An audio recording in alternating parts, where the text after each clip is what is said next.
चाकण हादरले, 10 लाखांची खंडणी मागणाऱ्या मनसे पदाधिकाऱ्याला आळंदीत बेड्या। नमस्कार, आपण पाहत आहात महाराष्ट्र जनता न्यूज। चाकण आणि आळंदी परिसरातून एक धक्कादायक प्रकार समोर आलाय।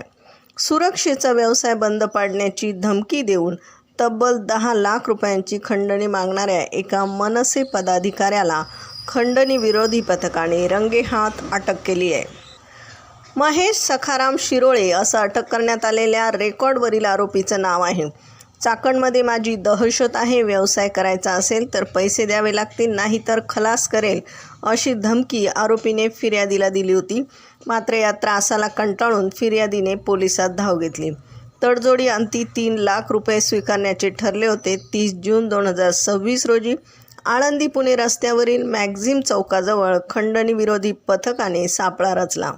पोलिसांनी खऱ्या नोटांसोबत चिल्ड्रन बँक ऑफ इंडियाच्या डमी नोटा वापरून आरोपीला 3 लाख रुपये स्वीकारताना शिताफीने बेड्या ठोकल्यात। या धडक कारवाईत पोलिसांनी आरोपीकडून एक Maruti Suzuki Brezza car, iPhone, mobile आणि रोख रक्कम असा एकूण 11,06,000 रुपयांचा मुद्देमाल जप्त केला आहे। आरोपीवर भारतीय न्याय संहितेनुसार गुन्हा दाखल करण्यात आला आहे।